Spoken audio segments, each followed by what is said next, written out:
Está no ar mais uma edição do Resenha das Gurias, o podcast de futebol feminino de GZH e da Rádio Gaúcha. Eu sou a Valéria Possamay e comigo na apresentação está Carol Freitas. Mais um episódio chegando na grande parceria de KTO. Na KTO, cada jogo é único, site proibido para menores de 18 anos. Seguinte, hein? Jogue com responsabilidade. Trilegal, com respeito e igualdade à vida é Trilegal. Trilegal, porque apoiar o futebol feminino é Trilegal. E também Universidade Fevale, que está sempre conosco. E aí? Como estamos, Carol Freitas? Estamos muito bem, e a senhora, tudo bem? Tudo bem?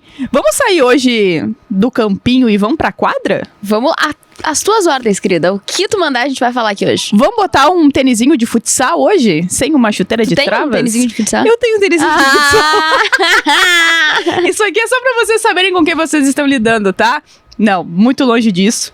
E hoje o Resenha das Gurias, ele tem o prazer de sair um pouquinho do futebol pra gente falar de futsal, porque teve convocação da Seleção Brasileira Feminina de Futsal. Vem aí o primeiro Mundial organizado pela FIFA, né? Acho que é um marco extremamente importante. E pra gente falar um pouco mais sobre isso, a gente vai receber a Lucileia, que é uma das convocadas, uma das representantes aqui do Rio Grande do Sul, natural de Santo Ângelo, uma das grandes jogadoras que o Brasil tem de futsal, tá? E vou falar do mundo, porque ela já foi eleita a melhor jogadora de futsal do mundo, então é só um pouquinho desse currículo. Tudo bem, Lucileia? Seja muito bem-vinda ao Resenha. Olá, meninas. Um prazer muito grande estar falando com vocês hoje, né, numa ocasião muito especial desse primeiro Mundial Oficial de Futsal Feminino. Não teria uma oportunidade melhor para estar falando de futsal. Acho que para começar a gente tem que falar sobre as expectativas, né, Valéria, para essa Copa do Mundo de Futsal. Convocação para ti já é algo normal, né, Lucileia? Mas eu queria te perguntar como foi essa última e como que tá a tua expectativa também para participar dessa competição? Normal nunca é, né? A gente sempre fica na expectativa, mas essa teve um gostinho especial, sim. Como eu falei, porque essa será o primeiro Mundial oficial, né, da nossa modalidade, um marco histórico, e poder participar, representar o Brasil, representar tantas gerações, né, é algo muito maravilhoso. E a Lucileia, né, ela não tem só o talento, tá? Ela tem experiência de quem já passou muita coisa nessa modalidade. A gente fala tanto do futebol feminino de campo, mas o futebol feminino também, quando a gente fala de futsal, é uma modalidade que vem crescendo muito. O Rio Grande do Sul, de certa forma, é uma referência também, porque já revelou tantas craques. Nós estamos conversando com uma delas, inclusive, mas porque também tem essa questão, né, de desenvolvimento, tem essa primeira competição organizada pela FIFA. Dá pra dizer assim que é aquele desejo, aquele sonho de criança que vai se realizar agora em 2025? Sim, sem dúvida. Eu acho que não só um sonho que eu tenho, mas, como eu falei, de várias gerações. A gente já jogou vários torneios mundiais, né, que não eram oficiais, né, esses torneios aconteciam cada ano, mas eles eram organizados pela FIFA, mas não eram oficiais. Então agora a gente está tendo esse gostinho, né, antes a gente só via o futebol feminino, né, tendo uma Copa do Mundo, tantos outros esportes, e o futsal ficava sempre de fora. Então hoje poder estar disputando uma Copa do Mundo é alguma coisa de mágico para a nossa modalidade. E para os nossos ouvintes, para quem está assistindo aqui o Resenha das Gurias, né, a Copa do Mundo de Futsal, ela tem início previsto para o dia 21 de novembro. A seleção brasileira estreia contra o Irã, depois enfrenta a Itália e o Panamá nessa primeira fase. Eu queria te perguntar, Lucileia, quais as expectativas para essa primeira fase? Olhando assim, né, me parece que a Itália é o adversário mais complexo dessa etapa inicial, mas eu queria uma avaliação tua, assim, do que a gente, torcedores, podemos esperar dessa etapa inicial do Brasil na Copa do Mundo de Futsal. Eu acho que é um grupo bastante difícil, né, em relação aos outros. Claro que o Brasil é sempre Brasil, é favorito, tem que estar demonstrando a cada jogo, porque todo mundo quer ganhar do Brasil, né. A Itália, eu acho que vai ser o nosso grande adversário da chave, até porque tem várias meninas naturalizadas, né, italianas, que são brasileiras, então vai ser uma rivalidade ainda maior, né, mas acredito que Nós vamos ter um bom período de preparação, então vamos chegar bastante preparadas para esse Mundial. E até para quem já tá, né, no futebol italiano já há algum tempo, assim, Lucileia, como é que é para ti, assim, vendo o desenvolvimento também na Itália?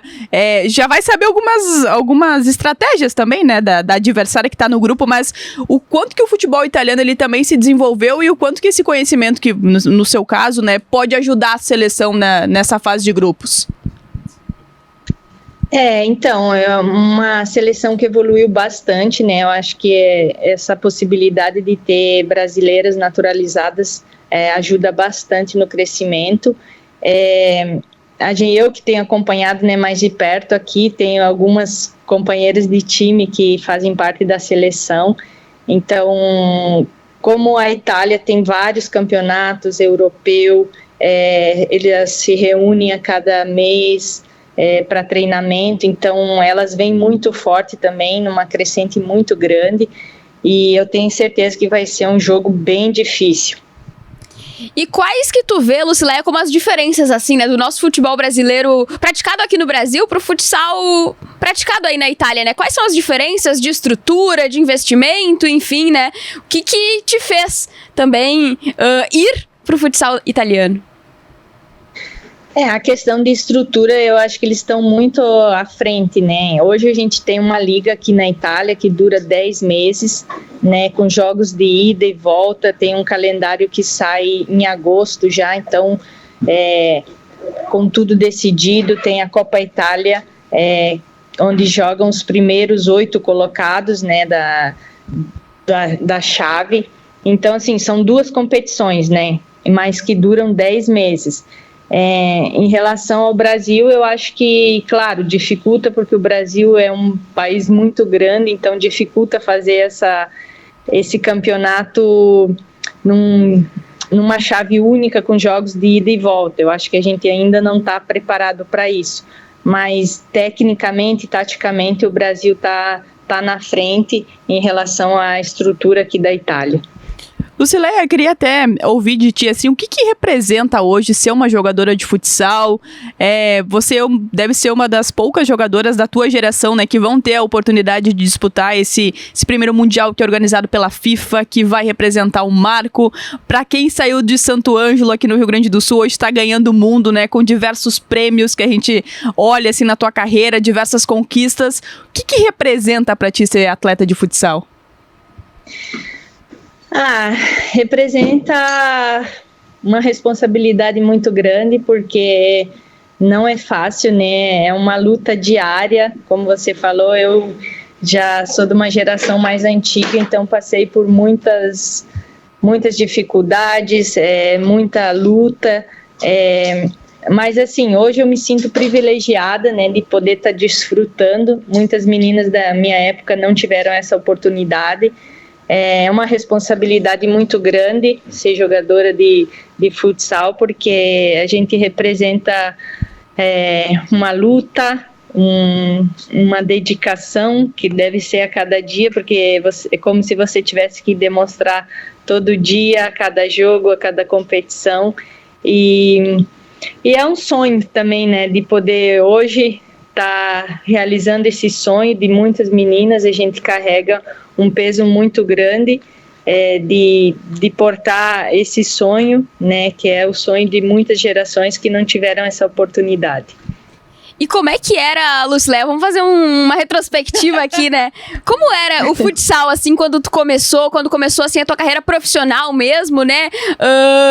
E como tu vê a evolução também daquele tempo para hoje, assim? O que tu acha que evoluiu significativamente e o que ainda precisamos caminhar ainda? Eu acho que ainda falta um pouquinho de apoio, né, de incentivo, de melhores campeonatos, né? Hoje a gente tem a gente sempre fala tal da igualdade, né? E eu acho que agora, a pequenos passos, a gente está conseguindo esse mundial, a prova disso, né? A questão da técnica, da tática também melhorou muito, né? Quando eu comecei, a gente nem uniforme tinha, né? Falando de seleção brasileira, a gente usava o uniforme do masculino, né? hoje as coisas estão melhorando e eu espero que essa nova geração possa desfrutar ainda de coisas melhores.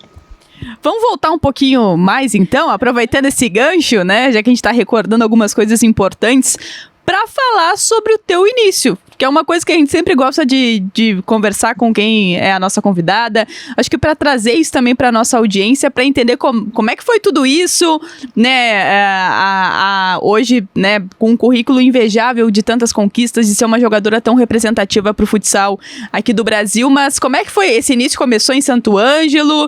Como é que foi dada essa largada, assim? O futsal sempre teve na tua vida? Surgiu por acaso? Quero que tu nos conte um pouco sobre isso.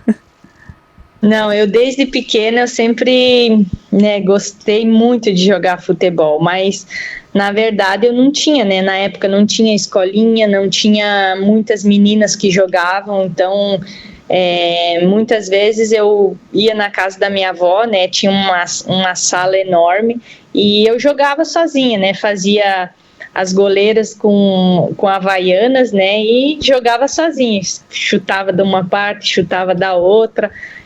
Depois comecei na escola, né, com os primeiros torneios, as primeiras medalhas, então ali essa paixão pelo futsal só aumentou. E Santo Ângelo, né, é uma cidade pequena, mas aí foi criada a primeira equipe de futsal feminino de Santo Ângelo, e ali que eu comecei, né, os primeiros torneios regionais, estaduais, depois uma Taça Brasil, né, e aí a equipe do Kinderman, na época que já era uma equipe profissional, né, me viu jogar, me chamou, e aí eu não pensei duas vezes, fui para Santa Catarina e lá comecei minha carreira, digamos, como jogadora profissional, conquistei meus maiores títulos, cheguei à seleção brasileira e em 2012 eu tive a oportunidade de vir para a Itália, onde estou aqui até hoje. E como é que foi, Lucileia, a tua adaptação à Itália? Agora já não tá mais que adaptada, né? 13 anos, assim, não. Tem que se adaptar ao Brasil de novo, se um dia voltar a morar aqui. Mas como é que foi pra ti no começo, assim? Passou algum perrenguezinho com o idioma, com a alimentação? Como foi o teu inicinho morando aí? Foi bem difícil o começo, né? Foi uma mudança muito grande na minha vida, até porque eu não falava italiano, né? Então, a minha sorte é que tinha outra brasileira no meu time, então ela me ajudou bastante. A questão do idioma, depois eu tive que frequentar a escola, porque no começo não dava para entender nada. Às vezes, as primeiras conversas que eu escutava, né? Porque italiano tem a mania de gesticular, de falar alto, então às vezes eu pensava, nossa, eu acho que eles estão brigando, né? Eu não entendia nada do que eles estavam falando. E a questão da comida também não foi muito difícil, porque aqui a massa, a pizza é muito boa, então quanto a isso eu me adaptei bem rápido. Você falou, né, que brincava, né, na sala da casa da avó, mas como é que foi também, Lucileia, o apoio da família, né, e se sinta muito à vontade para falar sobre isso, porque a gente fala com diversas jogadoras aqui, falando do futebol de campo, que muitas falam que algumas famílias até tinham alguma resistência, porque naquela época, né, no futebol ele não era isso aí, a gente pode falar de futebol, a gente pode falar de futsal, não tinha essa perspectiva de ser uma atleta, né, disso virar realmente, retorno, né? De virar realmente uma profissão. A gente sabe que também teve um preconceito, né, muito por ser uma mulher, por uma mulher querer se tornar atleta, de estar no futsal, de estar no futebol.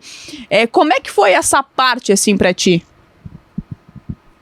Na verdade, a minha luta começava dentro de casa, né, porque a minha mãe, ela não gostava que eu jogasse futsal, até porque eu tinha que jogar com os meninos, né, e pra época era uma coisa, né, difícil de ver uma menina que estava no meio dos meninos, né, então a minha mãe muitas vezes ia me buscar, não deixava eu jogar com os meninos, mas depois ela acabou entendendo que, né, que era o que eu mais gostava de fazer e eu também procurava me dedicar bastante à escola, né, porque era uma coisa que ela exigia bastante, então tentava conciliar as duas coisas, mas no começo foi difícil, o fato de não ter com quem jogar, não ter uma escolinha, né, hoje a gente vê que as meninas têm a oportunidade já desde dos 6 anos aí, de poder estar praticando, né, o futsal com outras meninas, e eu acho que isso facilita bastante.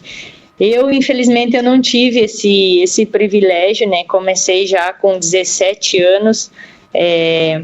Hoje é considerado um pouco tarde, né, para quem começa a jogar, mas eu com 17 anos comecei numa equipe de futsal. E ali comecei, né, com os primeiros torneios, as dificuldades de sempre, falta de apoio, de incentivo, de patrocínio, né, porque o futsal feminino naquela época estava começando, então ainda não era visto como hoje, né, mas enfim, deu certo. E eu queria te perguntar também, Lucileia, sobre um projeto que tu tens para meninas praticarem o esporte também, né? O Will, assessor de imprensa, que é nosso parceiro aqui, comentou também, falou, não esqueçam dessa parte. E eu queria te perguntar sobre isso também. Como surgiu a tua ideia? Como que tu colocou em prática? Enfim, que tu divulgasse pra gente também, né, sobre. Sim, na verdade eu tenho uma escolinha de futsal feminino, né, que se chama Lucileia Minuso. Ela é na cidade de Ijuí, né? Na verdade, essa ideia foi criada através do professor Rafael Rodrigues, né? Ele me chamou para ser parceira nesse projeto, né? Ele já tinha essa escolinha em colaboração com a equipe do São Luís de Juí, mas depois acabou trocando a direção e o São Luís, que tem o futebol de campo, acabou não querendo mais a escolinha feminina, né? Então ele me chamou para ser parceira. E assim, na hora me passou um filme na cabeça, né? Eu tive muitas dificuldades no começo por não ter um lugar onde praticar, e aí não pensei duas vezes, né? Falei, vamos embora, vamos tentar ajudar essas meninas, né? Com o que a gente pode fazer. Então, hoje a escolinha tem 3 anos de atividade. Começamos com 25 meninas, hoje já chegamos a 70 meninas. A gente proporciona atividades dos 6 aos 15 anos, né, para meninas, e temos aí, né, do sub-6 ao sub-10, uma categoria, porque são poucas meninas as menores, mas no sub-11, sub-13, sub-15 tem bastante meninas. E talvez o futsal, ele me deu tudo que eu sou hoje, tudo que eu construí na minha vida. Então, essa talvez seja a minha forma de estar retribuindo tudo que esse esporte me deu. E que não tenha nenhuma dúvida, né, de que isso vai fazer totalmente a diferença, já está fazendo, né? Que bom que tem esse projeto, com certeza, na vida de muitas meninas, né, de guriazinhas mesmo, que estão participando agora, faz toda a diferença. E que tem a oportunidade também, né? A Lucileia falou pra nós ali que ela começou o que era considerado tarde. Essas meninas têm a oportunidade de começar um pouco antes, né, de ter um espaço, de ter gente pra ensinar elas também. Então, acho que isso é muito válido e entra também naquilo que a gente fala sempre, né? Do futebol de campo também, né? De as meninas agora terem a oportunidade de passar pelas categorias de base. Enfim, vai tudo a respeito da evolução mesmo que a gente vê nos esportes femininos. Lucileia, eu quero te pedir licença porque agora eu quero saber um pouco mais da jogadora. Porque nós estamos falando de alguém, aqui me desculpa a minha indelicadeza, de 42 anos, né? A gente usa às vezes algum parâmetro no futebol de que depois dos 40 ali, até antes disso, né? Tem alguns cuidados diferentes, né? Às vezes o desempenho já não é o mesmo, já se fala nessa parte da vida para uma aposentadoria. Como é a atleta Lucileia? Essa coisa de idade, ela te preocupa? Eu imagino que para algumas questões físicas, sim. Isso já te faz pensar em aposentadoria? Ou eu aqui tô falando isso muito cedo? Como é que é a Lucileia atleta? E até, né, o quanto que essa experiência, né, além do seu currículo, na hora da seleção também ajuda para uma experiência, né? Já que a gente tá falando de uma primeira competição que vai ser organizada pela FIFA, mas você já tem um largo currículo de seleção. Sem dúvida, ser um atleta de 42 anos não é fácil, tá? Porque, assim, as pessoas já te olham com, nossa, 42 não anos, é o nosso caso, tá? Pelo amor de Deus! Não. Mas, assim, claro, a gente já por ser mulher tem que ter um cuidado maior, né, com o corpo. Eu me sinto privilegiada porque hoje, com 42 anos, eu consigo fazer parte hoje de uma seleção brasileira ainda, né? Não é fácil porque o ritmo é muito alto, então por isso o cuidado fora do campo ele tem que ser ainda maior. Claro que a gente tem uma experiência maior, né? Então muitas coisas que eu fazia antes dentro de quadra, hoje eu já com essa experiência consigo controlar melhor, principalmente porque eu sou uma pivô, né? Jogo lá na frente, tem que ter um cuidado maior para segurar um pouco mais a bola, dependendo da fase do jogo. Às vezes tem que acelerar, às vezes tem que ter mais cautela, né? E eu espero levar toda essa minha experiência para esse Mundial e conseguir ajudar de alguma forma a seleção brasileira a trazer esse título inédito para o Brasil. Ou seja, né, a Lucileia joga no atalho, né? Porque isso aí é uma coisa pra poucas, né? Pra poucas. É pra isso. Joga no atalho. Eu queria te perguntar também, Lucileia, eu imagino que a Copa do Mundo esteja entre esses, mas eu queria te perguntar o que tu ainda sonha em realizar com o futsal, né? A Valéria enfatizou aqui, o teu currículo tem várias conquistas já, várias passagens por seleção, enfim... Mas tem alguma coisa, além da Copa do Mundo de futsal, que tu ainda almeje conquistar, disputar, participar? Olha, eu profissionalmente me sinto uma jogadora realizada, né? Graças a Deus eu conquistei vários títulos coletivos, individuais.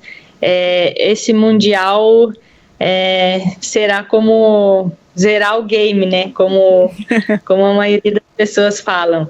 E é claro, com 42 anos hoje eu não posso pensar a longo prazo, né? Então eu penso sempre a cada ano. Hoje eu fui agraciada com esse Mundial, né? Poder fazer parte desse Mundial e quem sabe conquistar esse título inédito. Depois eu tenho toda uma temporada aqui na Itália a ser disputada. E aí, assim, no final da temporada, eu tiro um tempinho para mim, vejo que o meu corpo, né, me responde, porque agora eu tenho que sempre escutar muito ele. Então, a prioridade agora é esse Mundial, depois terminar a temporada aqui na Itália e depois a gente vê o que vai ser do próximo ano. Queria te fazer uma pergunta também, Lucileia, que a gente falou tanto de desafios na carreira, né? Eu acho que qualquer profissional, seja quem tá dentro de quadra, dentro do campo, aqui do nosso lado também, né? Que é muitas vezes pensar em desistir da profissão, né? Por um motivo e tantos, pela falta de confiança, pela situação, pela falta de oportunidades, por diversas coisas. Se isso em algum momento passou na tua cabeça, tu viveu um momento desses, e o que não te fez... Assim, o que foi decisivo para tu não desistir? Teve vários momentos, né? Eu tive uma lesão muito grave, né, no joelho, não foi só cruzado, mas foi ligamento colateral e algum outro problema ali no colateral que exigiu um cuidado um pouco maior, né? A questão da idade também, quando aparecem essas dificuldades, pesa bastante, porque... Eu sempre fui uma jogadora que fiz muitos gols na minha carreira, né? Então, assim, hoje pesa muito se eu ficar um jogo, 2 jogos sem fazer o gol. O pessoal já fala, mas veja, não é mais a mesma, já a idade tá pegando, né? Então, assim, são comentários que pesam bastante, né? Mas, como eu falei, às vezes o lado bom de você ter 42 anos é que você também aprende a não escutar muitas pessoas, né? São poucas as pessoas que te dão um conselho, que te podem ajudar. Então, o fato de não escutar, né, muito o que as pessoas falam, isso me ajuda bastante, porque manter o foco naquilo que eu sei que eu posso dar, naquilo que eu posso contribuir, é mais importante, né? Porque momentos difíceis sempre vão aparecer, mas eu acho que quando você sabe onde você quer chegar, você sabe das tuas forças, continuar trabalhando, suportar o processo que o trabalho devolve. O pessoal que reclama da Lucileia não tem nenhuma noção, né? Olha aqui, a informação que foi passada também, né? São 6 gols em 2 jogos, foram 4 na estreia, 2 já foram marcados ontem. Ela é a artilheira do campeonato italiano. Então você aí que tá Os cornetinhas, Olha cornetinhas do ar-condicionado. Olha aqui, ó. Deixa eu só explicar uma coisinha pra vocês. Vocês não sabem do que vocês estão falando, tá? Imagina se fosse a imprensa aqui. Não, olha... Enfim, eu queria te perguntar também, Lucileia, a tua opinião agora, tá? Porque a gente sabe que o Brasil é muito hegemônico no cenário do futsal sul-americano, mas também é no cenário mundial, né? A FIFA divulgou o ranking atualizado nesse ano, a gente segue ali, ó, isolados na liderança. E eu queria te perguntar, assim, qual que tu acha que é o nosso segredo para estarmos ali, para permanecermos ali, para no cenário sul-americano sermos muito melhores do que os outros também? Mas eu queria te perguntar, o que tu acha, assim, que é o nosso diferencial, que é o diferencial do Brasil para estar no topo dos dois naipes também, né? Do feminino e do masculino. Essa camiseta ela pesa muito, né? Mas eu acredito que alguma coisa no nosso DNA a gente tem de futsal, de futebol, né? Porque temos aí, hoje a gente foi selecionadas em 14 meninas, né? Mas eu acho que teria aí outras 14 que poderiam estar compondo uma outra seleção. Tem uma nova geração que está vindo muito forte, né? Então, eu acredito que não é à toa que todo mundo fala que o Brasil é o país do futebol. E olha só, né? Uma questão. O futsal não é esporte olímpico, não está nas Olimpíadas. Seriam 2 medalhas a mais para a seleção brasileira, né? Então, fica aí o meu protesto para com isso. Fica aí a dica pro Comitê Olímpico, né? Quem sabe? Mas pra gente fechar, tem mais uma, eu queria fazer. A gente vai... Pode ir. Agora nós vamos pra resenha mesmo, tá, Lucileia? Que é o que a gente gosta aqui mesmo de fazer. A gente pergunta muito aqui, e são 2 perguntas essenciais aqui do programa, que é sobre a resenha do vestiário mesmo, né? Pra saber aquela brincadeira, aquela questão da música, né? Poxa, a Lucileia já viveu inúmeros vestiários, né? Poxa, da brincadeira. E a primeira pergunta é sobre quem é a Lucileia no vestiário ali antes de começar o jogo. É a mais quietinha? É a mais resenha? Como é que é? Não, eu sou a mais quietinha, assim, eu procuro me concentrar, né, mais no meu silêncio mesmo, apesar que as meninas fazem bastante bagunça, tá?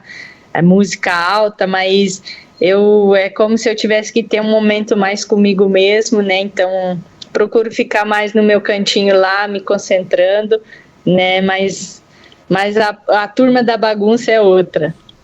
E a gente quer saber quem é a turma da bagunça, especialmente no vestiário da seleção brasileira, né? Quem são as chefes da resenha ali? Quem leva a caixinha? Quem faz a bagunça? Quem é que comanda essa parte?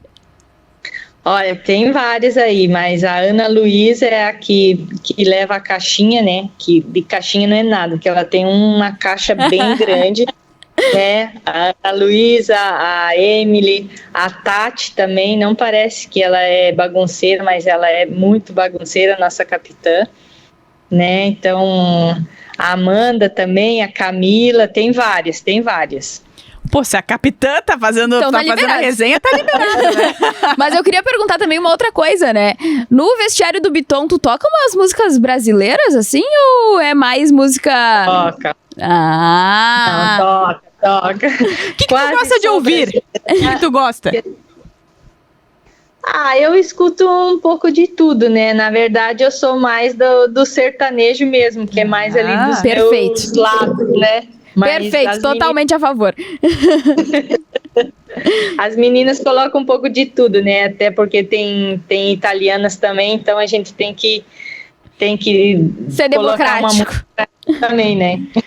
Mas daqui a pouco, né, bota um hino rio-grandense, né, já que foi em setembro, né, um negócio meio assim. Nem no Rio Grande do Sul as atletas ouvem essas na caixinha. Ia ser engraçado. Olha, o pessoal ia perguntar o que era, né, mas enfim. Lucileia, muito obrigada por disponibilizar esse tempo para conversar com a gente. Que massa poder conhecer a tua história, de saber que tem um talento desses que é aqui do Rio Grande do Sul, um entre tantos, né? Mas de ouvir uma atleta que vai participar de um momento tão importante. Que bom que o futsal também tá te proporcionando isso, né? Depois de muita luta, de muita garra, de poder viver esse momento que ele é especial, que ele é um marco dessa primeira Copa sendo organizado pela FIFA. Então, só coisas boas, né, Carol? A gente deseja muita sorte, estaremos acompanhando, né, Valéria, na torcida para que dê tudo certo para ti, para a seleção brasileira. E as portas do Resenha também estão abertas aí pra gente falar cada vez mais sobre futsal, sobre a Copa do Mundo de Futsal. Então, te desejamos tudo de melhor na sequência. Muito obrigada, meninos. O prazer é todo meu de poder estar falando um pouco hoje de futsal, falando um pouquinho da minha história, né? Conhecendo vocês. E vamos todos na torcida agora para esse primeiro Mundial, né? Que vocês torçam junto com a gente e podem ter certeza que a gente vai dar o nosso melhor lá dentro para quem sabe, trazer esse título para o Brasil, que seria uma coisa inédita. Vambora, e vai dar tudo certo, né? Vai dar tudo certo. Já tô com a minha camisa da Seleção Brasileira guardada para esse evento. Dulcileia, muito obrigada. Obrigada a vocês, tá? Um abraço. Beijo, tchau. Tchau, tchau. Tchau, tchau. Vamos aproveitar então, já que a gente falou sobre a Copa do Mundo de Futsal, que vem por aí, contagem regressiva. Vamos falar mais uma vez, Carol, sobre os adversários da seleção, as adversárias da seleção? Vamos lá então, porque o Brasil estreia, como a gente falou, né, contra a seleção do Irã, no dia 23 de novembro, que é um domingo, às 8 horas da manhã. E aí depois, ainda pela primeira fase, no dia 26 de novembro, que é uma quarta-feira, às 11h30 da manhã, joga contra a Itália. E fecha a primeira fase no dia 29 de novembro, um sábado, às 8h30 da manhã, contra o Panamá. Toda a Copa do Mundo vai ser realizada nas Filipinas, então começa dia 21 de novembro e se encerra ali no dia 7 de dezembro. E uma cobertura maravilhosa que está sendo preparada, né? Tem Gustavo Manhago, tem João Rosa. Tem o Antônio também. Tem o Antônio Oliveira também. Matérias sobre isso. Tem muita gente que participa. Nós temos uma editoria, né? Ah, e o Renan também, né? Nas redes sociais. Não dá pra esquecer todo mundo, né? Pelo amor de Deus, não vamos esquecer ninguém. E tem a nossa editoria de futsal, então, que acompanha o futsal gaúcho, que acompanha o futsal nacional. Então, tem muita coisa que você pode conferir lá em GZH também. E pra você conferir também o recadinho da KTO, porque na KTO você joga junto e com responsa. Cada jogo é único na KTO. Acesse Palpite, site proibido para menores de 18 anos. Jogue com responsabilidade. Em seguida, vamos falar também sobre o Campeonato Gaúcho. Mas antes também tem o recado da Trilegal. Com respeito e igualdade, a vida é trilegal, porque apoiar o futebol feminino é trilegal. E tem ainda o Vestibular Fevale, que está com inscrições abertas. E este é o seu momento de estudar em uma universidade que transforma a realidade da nossa região. Aqui na Fevale, todos participam da projeção de novos caminhos em um ambiente inovador e que proporciona a melhor experiência de aprendizagem. Então, atenção para o site way.fevale e venha construir o seu futuro com a gente. Graduação Fevale, projetamos caminhos juntos. E juntos vamos falar sobre Campeonato Gaúcho. Já temos a definição das semifinalistas. Isso mesmo, então com 2 rodadas de antecedência. Deu a lógica, né? A gente já falava sobre isso antes. Então, Grêmio, Inter, Juventude e Brasil de Farroupilha estão nas semifinais do Gauchão Feminino. As últimas 2 rodadas vão ser só para definir quem vai enfrentar quem na próxima etapa do campeonato. Mas a expectativa, né, Valéria, é que não mude muito, assim, o cenário, né? A grande dúvida fica a respeito do embate entre o Grêmio e o Juventude na última rodada, porque as outras partidas, dando a lógica e repetindo os outros anos, Grêmio e Inter devem vencer. E aí não devemos ter grandes surpresas ali para os mata-matas. Na última rodada tivemos o Grêmio vencendo o Flamengo de São Pedro por 21-0 e o Juventude ficando no empate com o Brasil de Farroupilha lá em Caxias por 0-0. E aí com isso as mosqueteiras assumiram a liderança do campeonato estadual. Até brinquei na redação e falei, né? O Grêmio podia ter vencido por 21 como foi ou por 1-0 que seria líder da mesma forma. Porque o saldo de gols não é um critério de desempate no estadual.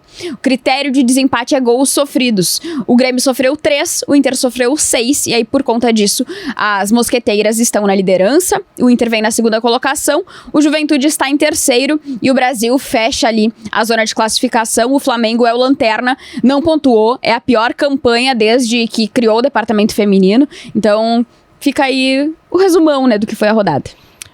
E sobre o resultado, né, do Grêmio, acho que o Grêmio tava na parte dele. Acho que a gente já falou isso em outros momentos também, que acho que às vezes a melhor forma de você respeitar o adversário é você seguindo fazendo a sua, né? Jogadores... Até porque o Grêmio não tem nada a ver com isso. Eu até li alguns comentários nas redes sociais da galera, porque o Grêmio tinha que ter tirado o pé. Gente, as atletas estão ali e elas não têm a menor Elas também estão buscando os espaços, né? Elas não têm culpa nenhuma se o adversário é de um nível muitíssimo inferior. Elas estão ali para fazer o trabalho delas. E aí, o trabalho delas é marcar gol, é jogar bem, e foi o que o Grêmio apresentou. E se for pegar, assim, só o exemplo da Julinha Martins, né?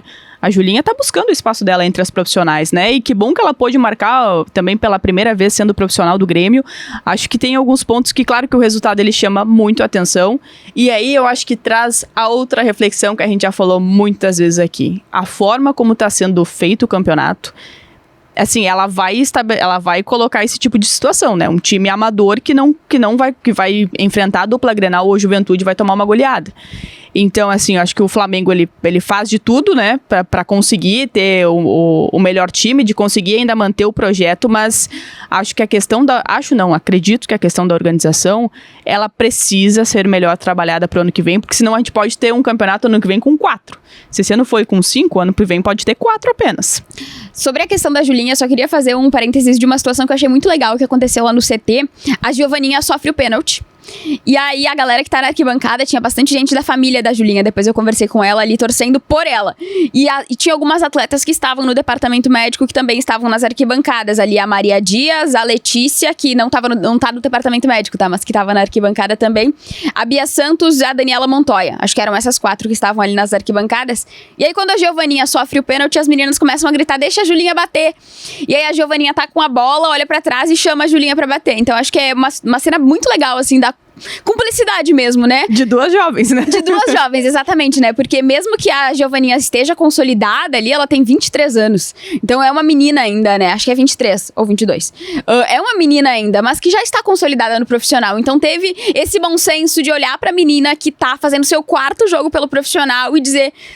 Vou te dar essa bola aqui pra tu ganhar mais confiança pra sequência. E aí depois a Julinha faz mais 2 gols, então ela faz 3, o hat-trick dela pelo profissional. O Grêmio também teve a Giovaninha fazendo 6 gols, a Valéria Paula fazendo 5 gols. Então, vários números ali pra história, a maior goleada da história do Grêmio no futebol feminino, desde a reabertura do departamento lá em 2017. Então, muitas coisas positivas para o lado do tricolor, que como o técnico Ciro falou depois da partida, né, eu perguntei pra ele sobre o adversário estar num nível muito inferior. E ele disse, é o adversário que o campeonato nos proporciona, a gente tem que dar o nosso melhor, porque é uma preparação pro que vem a seguir.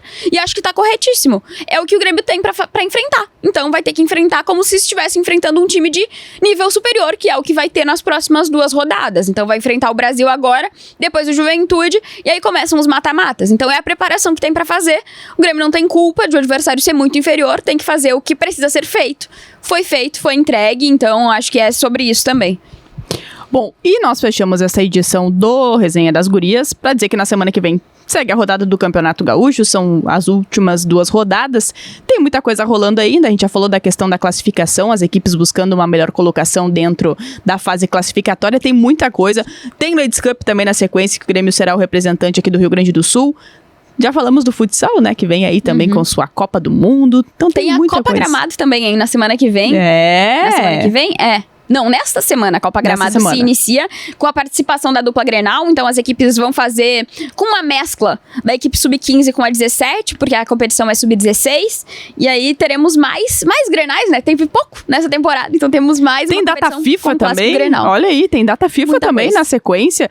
Então, o compromisso aqui está marcado, voltamos na próxima semana. Você que nos acompanha aqui na Rádio Gaúcha, em GZH, no YouTube, né? Vendo também em imagens, tem muita coisa e na próxima semana a gente volta. Obrigada, KTO, Trilegal, Universidade Fevale. E é isso, né? Beijo, é as